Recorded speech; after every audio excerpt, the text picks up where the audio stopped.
Where do you even begin after everything that unfolded at Watkins Glen? Because honestly, this felt like one of those NASCAR weekends where the racing almost took a back seat to the drama happening behind the scenes. And the wild part is that there are two major stories coming out of this race that have the entire NASCAR world arguing right now.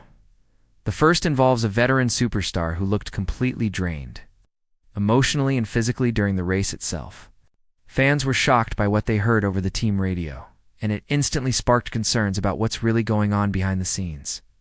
The second story has fans furious with NASCAR after new footage surfaced showing a brutal crash that somehow never brought out a caution flag. Seriously, once people saw the onboard angle that barely got attention during the broadcast, social media exploded with reactions, and what makes these stories feel connected is that they both highlight something fans have been noticing more and more lately. The pressure inside NASCAR right now feels absolutely intense. Drivers are frustrated. Teams are feeling the stress. Fans are questioning decisions every single week. And after Watkins Glen, it honestly feels like emotions across the sport are reaching a boiling point. So there's a lot to talk about today. But before we dive in, if you enjoy real NASCAR discussions like this and want daily coverage from fans who genuinely love this sport, make sure to like the video and subscribe to NASCAR Nation Report. The channel is still growing. We're pushing toward 15,000 subscribers. And it would be awesome to have you here early as part of the community. The biggest story coming out of Watkins Glen has to be Kyle Busch. Because even though he finally delivered one of his strongest performances of the season, the conversation after the race wasn't mainly about the result. It was about the radio message fans heard during the closing laps and what it might reveal about where Kyle Busch is mentally right now, late in the race. Busch suddenly came over the radio asking his Richard Childress racing team to locate Dr. William Heisel after the event, and the tone in his voice immediately caught people's attention. There was no sarcasm, no frustration, no joking around. He sounded tired, serious, and honestly exhausted. Busch reportedly said, "Can somebody find Will Heisel after the race? I need him." That instantly worried fans because nobody knew exactly what was happening. Since this is Kyle Busch, people immediately started speculating whether something bigger was wrong physically. Later, reports clarified that Busch had been battling a serious sinus illness throughout the entire weekend and needed medical treatment after the race because he felt awful physically while driving. And honestly, once you understand that, his performance becomes even more impressive. Busch started deep in the field back in 21st position. Early in the race, the No. 8 Richard Childress Racing Chevrolet didn't look competitive at all. In Stage 1, he was outside the top 20, and it looked like another frustrating weekend might be unfolding. But gradually, things started improving during Stage 2. The team finally found some speed with adjustments to the car, and Busch began charging forward through the field. He managed to finish 5th in the stage and picked up important points. Then in the final stage, smart strategy and fuel management kept him inside the top 10, while other drivers faded away.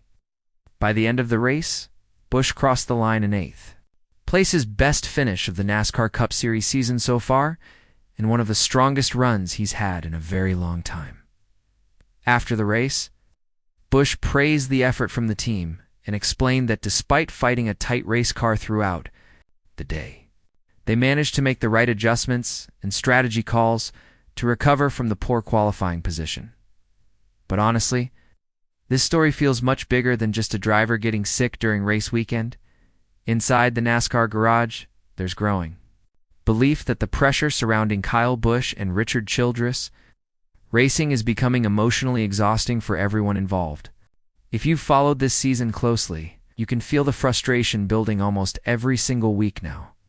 We've heard emotional radio outbursts. We've seen tense moments after races. There have been complaints about setups, speed, strategy mistakes, and overall performance. And after Watkins Glen, fans are starting to connect all the dots.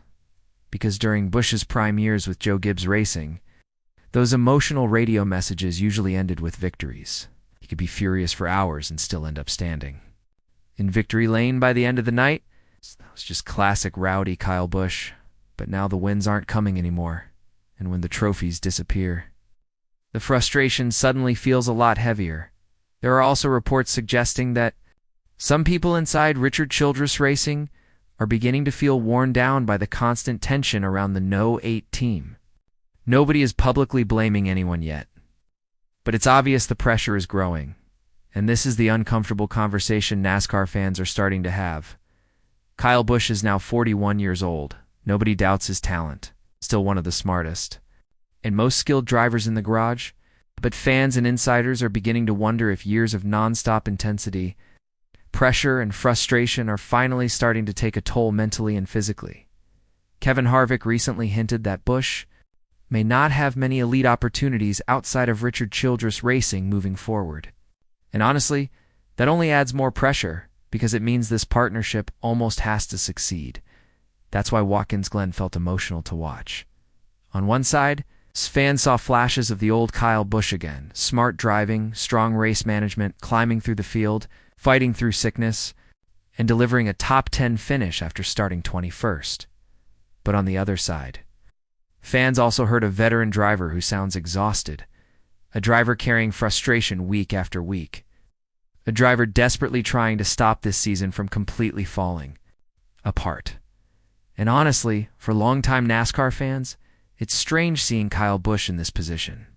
For years, he was the guy everyone feared, the driver who could dominate races and ruin everybody else's day at any moment. Now, every decent finish turns into discussions about stress, contracts, pressure, and uncertainty about the future. And speaking of NASCAR fans being angry after Watkins Glen, the second major story from this weekend completely exploded online after fans saw footage of Cody, where his violent crash late in the race. The incident happened with roughly 10 laps remaining when Ware lost control, exiting turn 7 while running behind Ricky Stenhouse Jr. His car slammed hard into the infield tire barrier in a brutal impact. But the frightening part wasn't just the first hit. The force of the crash sent Ware's car spinning back toward the racetrack, and later footage appeared to show visible damage to the Armco barrier behind the tires because of how violent the impact really was. Yet somehow, NASCAR never threw a caution flag. And once the onboard camera angles surfaced online later, fans immediately erupted with reactions. People online were asking, "How is that not a yellow flag? That crash looked huge. How did NASCAR keep this race green?" A lot of the anger was also directed toward the broadcast itself because many fans felt Fox barely showed the incident at all during live coverage. The wreck was only shown briefly, with very little replay or explanation. And once fans finally saw the onboard footage later online, criticism toward the broadcast exploded. Some viewers even argued that the wreck looked more severe than other incidents earlier in the race that actually did trigger cautions. Now, to be fair, Ware was eventually able to drive the damaged car back to the garage under green flag conditions. So NASCAR likely believed the situation remained under control. There were also other Latrace incidents involving Bubba Wallace and Josh Berry that stayed green because both drivers managed to continue moving. But this is exactly where fan frustration comes from.